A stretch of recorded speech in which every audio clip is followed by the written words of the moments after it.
yöne şunu bilin dünyanın yüzüne aylanın yine şu Türkmen sehradan himmet adına kaim hiç yerde tapmadı. Namazına da kaim şu Türkmen, dinine de kaim şu Türkmen, himmet adına kaim şu Türkmen. Ha Müslüman doğanım, Türkmen kaimmiştik. Bu Türkmen içinde kaim olup verirler de yok de. Ama Türkmen Müslümanın kaimmiştik. Ol kaimlikten Türkmen şu an kavşalı. Müslüman doğanım, çiziki ayan est, şehadet ve beyan est. Türkmenin bolup duran yağdayı şu an görünmeyendir o dantlayı. Ketin Türkmenin asabiyetine karşı davet veriyen yarak Türkmen ne yerdi Müslüman doğanım. Sen şu an barda mescitleri ödedi. Mescitlerde ne çadamma? Ertinamada barda ödedi. Cemaati ödedi. Sen şu an bir toy olanına şu tada neçe adam saylanıp mescide karşı oraya, namaza karşı oraya, neçe adam oraya. Öyle şuna derset var. Her bir adam men burot yolma haliyanına kam daş çoğurumdaki öyler bilen tanak göremde 25 öyden bir nefer mescide var diyen bildim. Hamın qalan Müslüman doğan. Qalan neyle kiliptirmem? Namaz ki dinin tütünü vakti ki namaz zamanı form kavşaklık bolsa o qalan da attırın günnäm bular. Tembarda talarları ödde. Mahsus Türkmenlerin yerine talarlar gurugly. Mahsus fesatqany gurugenne. Mahsus hususi öyler var. Şu Türkmenin namını şeyle alsın ya. Ne kadar pezilaylar var, ne kadar fesatlar var, ne kadar hususiler var. Ketin şun içinde Müslümançılıkta sen din, diyanet deyip barakım. Hiçbir gayet tayla alıp boğunak. Tem Müslüman doğan bunları gödün yiyim. Yöne barakım Türkmen deyip Türkmenin asabiyetine karşı çağırmaklık. Tem barda bağdarları gödde. Türkmenin namısı kullema yüde çıkıgılı. Anırdan geliyaka şun Müslümanlığını, kafirliğini tanımaklık. Zahri tayda Müslüman doğan heval kıyım olağılı. O hem sen gelip Türkmenin malakı, Türkmen haca kon bir vat qaimmişlik mağurun yok. Belli örtmen qaim örtberler ba içinde. Emma bil qinan taqta gün be gün awal yıl be yıllı inni gün be gün hefte be hefte biz Türkmen iyiliği din diyanatmadı 50 mertebesi Müslüman doğan. Şu Peygamber Allah'ın taqqali dini perlen yağdayını odan, dini perlen yağdayı. Şu taqqali Peygamber'in taqqalını günne gün aşqalarına koyup durlar. O ne mi deyip? Men xuda şahsan olaqan taqdirlan yanına barıp şanqını görünüş oramda men haja qon taqdirjan şi taqqat hilmaqlı haram. O sen şunu tam qarashlar aytmaqlın göründe sen mollalarga aytmayan sen mollalarga taqqat erkelip ya. Onda ne mi deyse qawli? Biz diye men aytsaq diye bilan himmet diye çıkar giderdi. Men haja qon dedim şunu irticama ulgu olmalı. Milletçilerden öğrenmeli, millete şile öğretmeli. Qaytam bula eger beyle olsa ertek gün Camian yağda enerji olur. Enşvaşı olur oğullar. İnerken yan yol mutaliyanına doğatolunun kodu öde ihtiya. Ne mi diye biliyor musun? Ahun adam. Ki 10 yıl, 10 yıl. Tenki takdir diyen adamdan elini okuyan ahun muttur. Cavan oğlan takkalı koyuyor. Hacı ahunla takkalı olsun yazacak. Ne mi diye ihtiya cavan oğlana? Ne edip bir yerden bunu? Tirin ayrın yok oldun bunu. Bir de mecbur koyuyorsun. Ben değil mi hemma kulla şeyle? Yetin hemma kullanız şeyle. Emma kıynansak da şu bizim Türkmen diyanatımda şu suratını evriliptu, deyiliptu. O ne mi deyip? Çünkü şunu anırdan gayen terbiye vermeklik barakım tertibinde Müslüman doğan katı kıyım olur.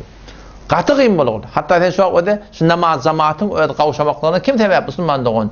Şu ahumada sebep da toy oluyor, yas oluyor. Hayyadın deyip çağırın mescid inerken görünüptü. Barıp şu tada namaz okuyayım Allah.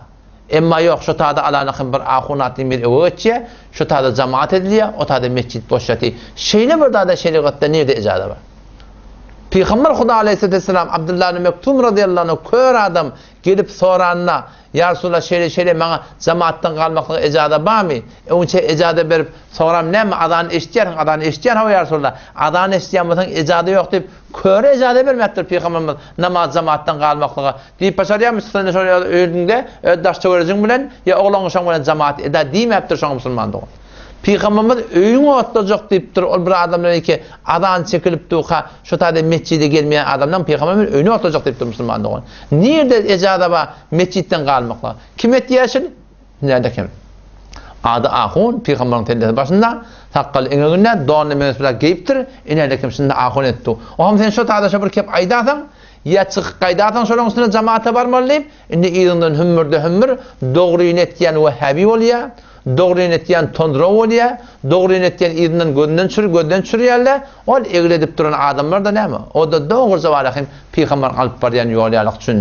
Ine İbn Mesud radıyallahu anh hadise geliyor da men serrehu ay yalqallaha gadan musliman felyuhafiz ala haula's salavat haythu yunadi bihinne. Her kim erti kıyamet günü Allah tebarek ve teala'na musulman bolup barmaklygy umid etýän bolsa namazy ol bir ýerde okuýdun ki näme? Şo tada adam berilýär diýär.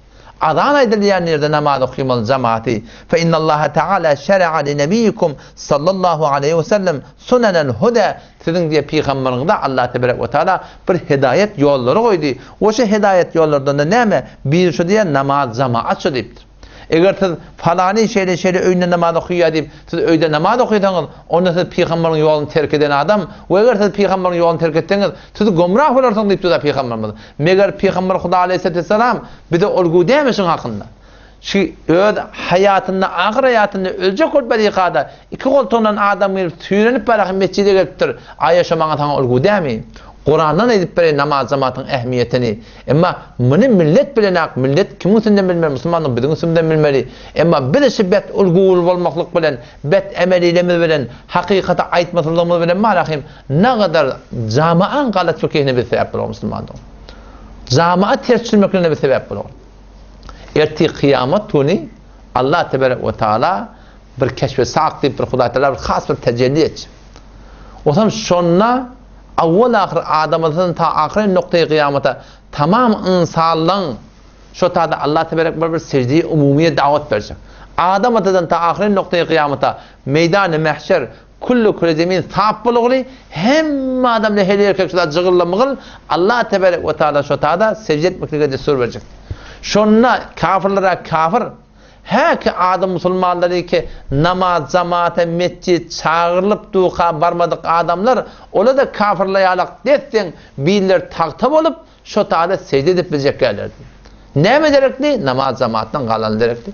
Emma siz sadıdır şunu mescidin kaptacığına hayatı bir çadırda inelekim uliyle arasında şu yonmoluğunu millet cemaate görenek ne mi deyip çünkü falan akun falan takdir şu tada balakım cemaat işit form kuruyor ve aynı şibat bir cemuratta şuna mengleş ne kadar ha mavaretler var bizim mantığı Türkmen seramında doğru kitapta yok da şeriatta yok da bir gödüne dönen bir öğretçi şeriatta yok da yok ya inelekim gelip de mukabalında sen hakikat aytsan inelekim vel ne mi diye falan akun akulları rahmana ihanet etti akulları betzebani etti akulların avrayla yok Müslüman doğun ayeti Kur'an okuyup veren kulak at namaz zamanı hakkında yevme yukşefu an saqin ve yud'avne iles sucudi fe la yesteti'un خاشعة أبصارهم ترهقهم ذلة وقد كانوا يدعون إلى السجود وهم سالمون يوم يكشف عن ساق البرغنيك قيامة قد ألقين سلطان ألتنتا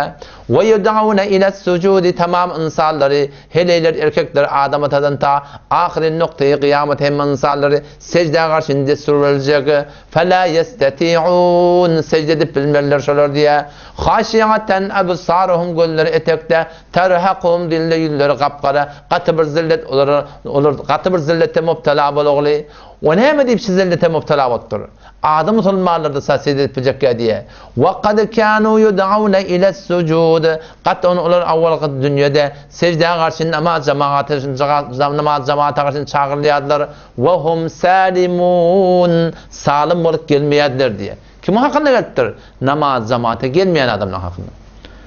İbn Abbas radıyallahu anh'a 4 kitaba kasam ispaittir. Kur'an'a kasam, Tevrat'a kasam, İncil'e kasam, Zebur'a kasam. Şu ayeti Kur'an ol bir adamın hakkında iğnegli. Kişi mescid namaz adan çekilip duqa mescide gelmeyen adamın hakkında gelipdir. Vay bahal ol adamı ki namaz okuyman gerip ya. Vay bahal ol adamı ki öyle namaz okuyan mescide barmasana bolya deyip. Vay bahal ol bir alimi ki iğne baş olup mescidin dibinde çadırda yine bir hatta cemaat kuruptu var mescide gelmeye. Sen doğru aytıyarsan hayta bir sen olurum olsa ödün kalsan ol cüdegane vurun. Ya falan imamın kıraatı da orada deyip kalsan falan adamın falan müşkülü var deyip kalsan o bir cüdegane vurun. Tan odur olacak. Emma Müslüman doğun bizim etyen işimiz var ahim. Kıyınan hakta katı bir kıyınan yani bu zatlar bir de odur diye. Yani bir zatları aydılıyor, bir zatları değil ya. Ne kadar fesat var Türkmen'de hacı akın. bergi hay futbaly elel enan gurup durlar. Sizinki elinizden gelýär, siz näme için aýtmaýarsyňyz? He? WhatsApp'a sen şu barda var, cumma wagty lab hümmür lab dogurca haram meclis. Allah tebarek ve teala 140-njy ayatda Sure-i Nisa'da şeýle bir halaf şeriat jeletelerde şereket etmeklik munafık diýip Allah tebarek ve teala aýdypdy. Şu ulaqan fesadlar bula aýdylanak. Emma gelip tawarakim bir näsene musulman dogan Qur'ana wala sünnete wala şeriata wala Hanefi mezhebe wala bolmaly bolsa, şoňa wala aýtjak bolsa, diýjek bolsa, eneleken bizim günümizde de şeýle bir töhmetler bilen, şeýle bir yalanlar bilen, şeýle bir bolar bolmaz kepleri bilen marakim. Ewe gelýärdiňiz ki nahayaten biz mejbur bolýar siji bolmakla. Aýlyk alýan biz bolupdyr, dolar alýan biz bolupdyr. Nawuz billah Qur'an inkar etýän biz bolupdyr, Peýgamber inkar etýän biz bolupdyr, nawuz billah. Ha, Peygamber var senem ekber diyen biz bolupdyr. Hemmesi de töhmet musulmandyk. Allah taala sana tawfik bersin. Yöne awwal ahir men bar tagaza etýän musulmandyk. Sen we senin manendiň kime alamet diýen bolsaňyz, getirin inşallah otur şöyle biz gurrumy ýok. O siz hakykatyň edene dämi? Biz hakykatyň edene. Sen aýtýan amallahyny kep düşündirip bolan. Mufti Merdani kep düşündirip bolan. O millet düşünýär ahy. Kim jogap berip bilýän, kim jogap berip bilmeýän. Allah temizle tawfik bersin. Barýar o bir bölek gurruňa.